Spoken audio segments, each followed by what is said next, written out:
Hello, art friends. My name is Fleshwad, and today is the last day of Slender Week. So I'm going to read 2 Slenderman stories and get back to basics with art videos. I hope you guys enjoyed those weird random videos having to do with Slenderman. I really enjoyed making them, and posting every day has been really fun, if not tiring. But I'm glad to be giving you guys another art video today. So just remember to watch this video in the dark or with the lights off and your headphones on. Our first story is titled, I Cannot Forget Him. The tall, human-like figure moved through the thick trees with no struggle at all. It was as if it was floating. It made no noise, and the only movement seen was the creature lunging forward. It was graceful, yet terrifying. My eyes grew as I watched it skim over a frozen lake and back into the trees. I tried to make out its facial features, but I couldn't. Perhaps it was the fog, or my lack of concentration. I was just relieved that I hadn't seen its face, though I tried. I'm sure it was just as horrifying as the tentacle-like bones extruding from the creature's back. Time stood still, and I froze the closer I got to it. Why was I approaching this thing anyways? That I still don't know. Something about it was inviting though.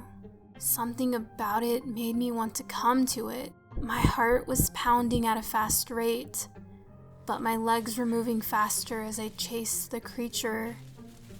It turned a sharp corner and I turned right behind it, but stopped myself dead in my tracks when I saw that it had also stopped. In front of it was a small girl, around 9 years of age.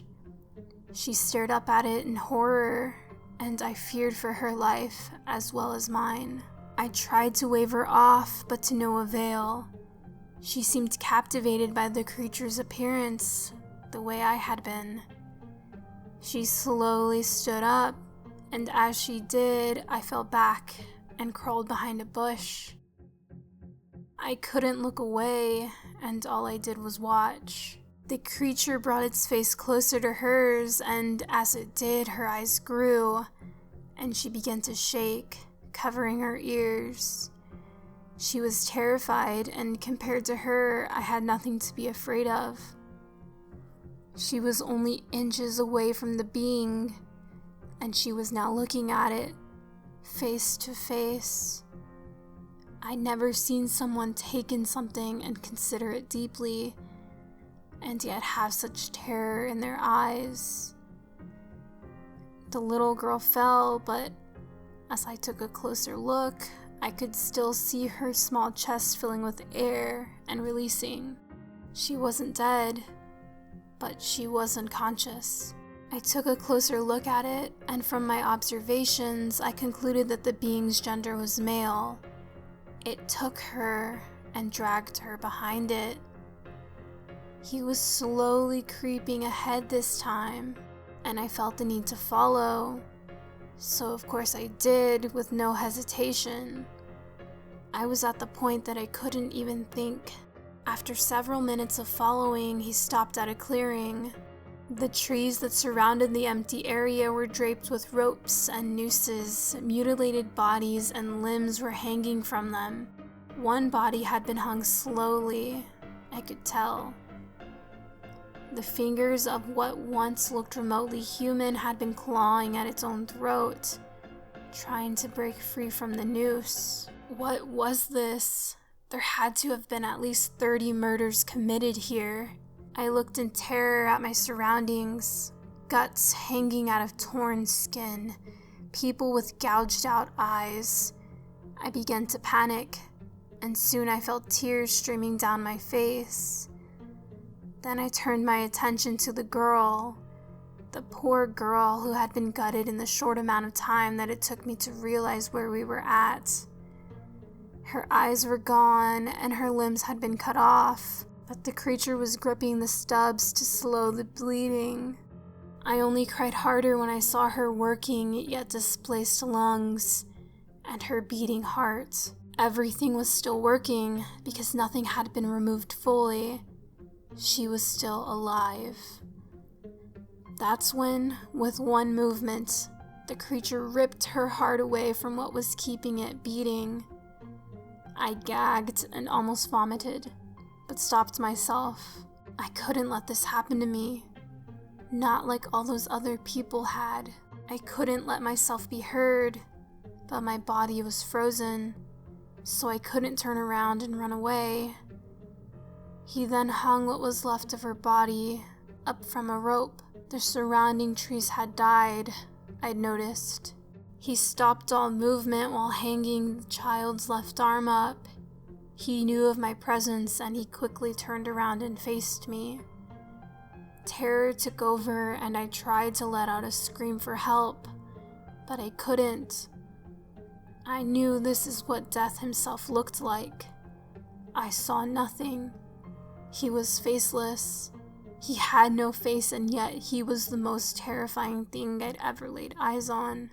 Right as he turned, I heard a faint, shrieking noise. A very loud, ear-piercing buzzing. The kind you'd hear from a TV that's lost service and shows nothing but static. And in hearing this, I saw what seemed to look like static as well.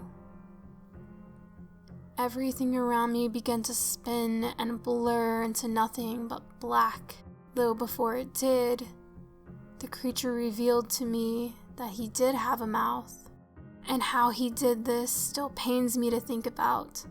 How he showed no pain, but instead a murderous grin. The pale skin that should have been a face slowly stretched until it ripped open in the form of a mouth. Parts of skin were still intact, and the skin on the corners of this newfound mouth ripped upwards to form a contorted smile.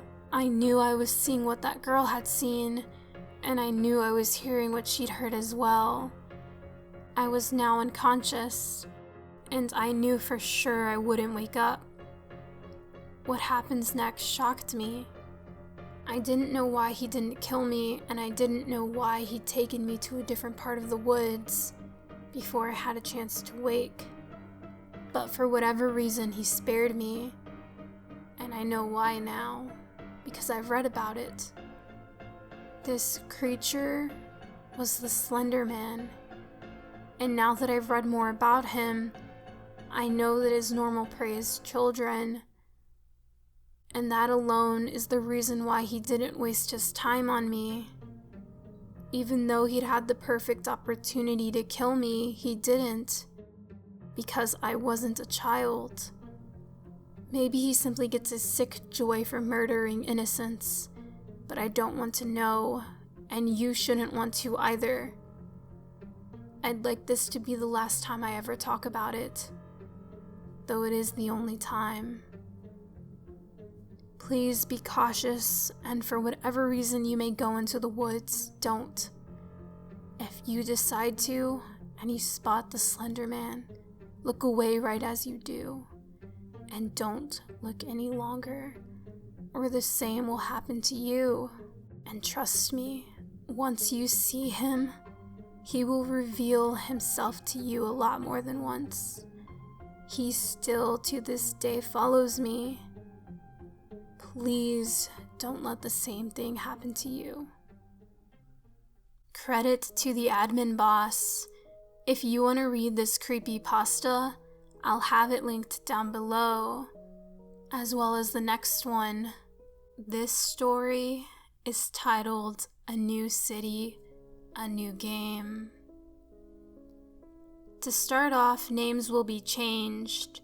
No specific city, but takes place in Ohio. I recently moved to a new town in Ohio, a smaller city than what I'm used to, and with a lot more history. There are many rumors of people seeing the Rake, or even Slenderman, sometimes a creature that is just unexplainable. Phenomena happens almost every day in this town, I'm told.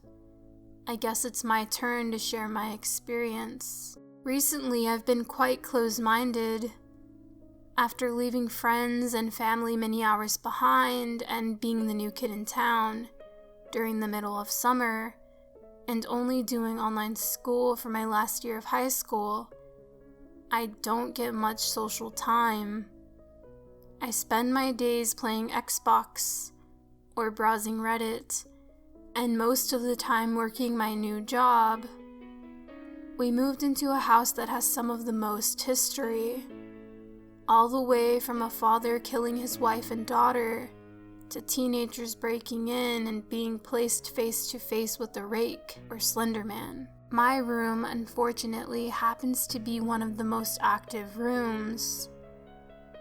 During the night, the sliding closet doors will slide open slowly, followed by the patter of soft footsteps on the carpet, and then only for me to discover the door is closed and no one is around.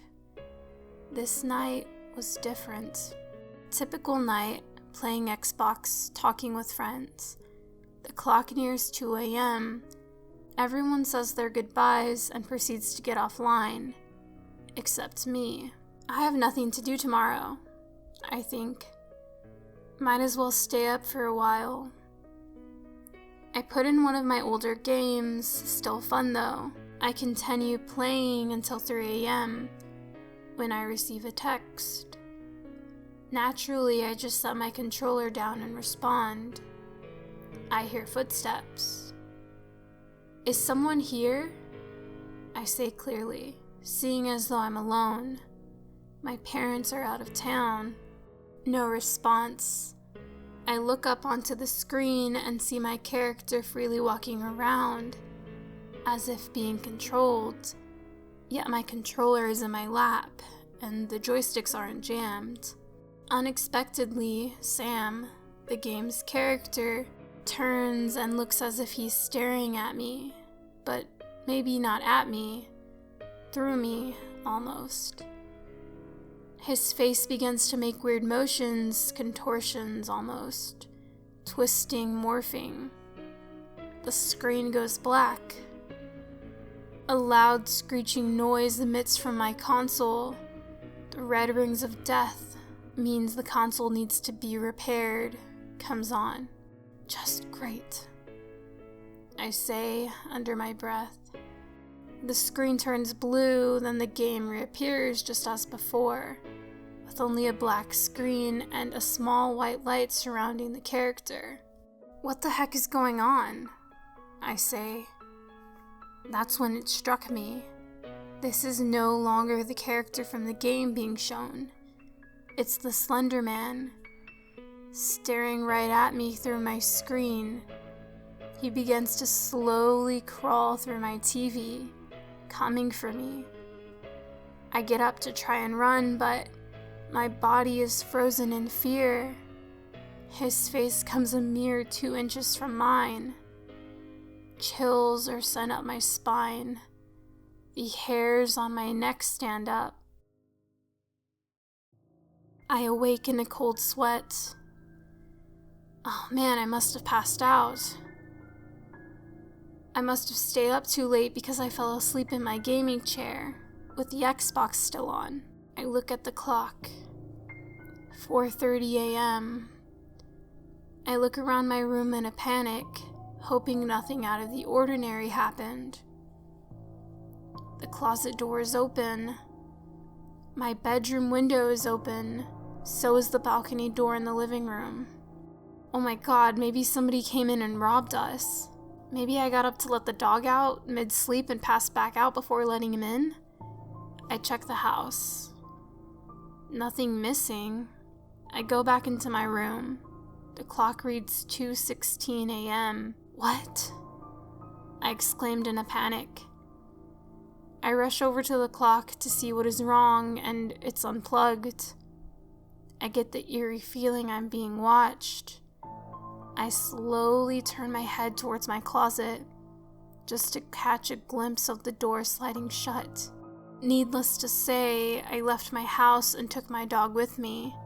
Yes, he's okay, and didn't return until daytime, It's 3:50 p.m. now, and I fear for what will happen tonight. If anything at all, I will update.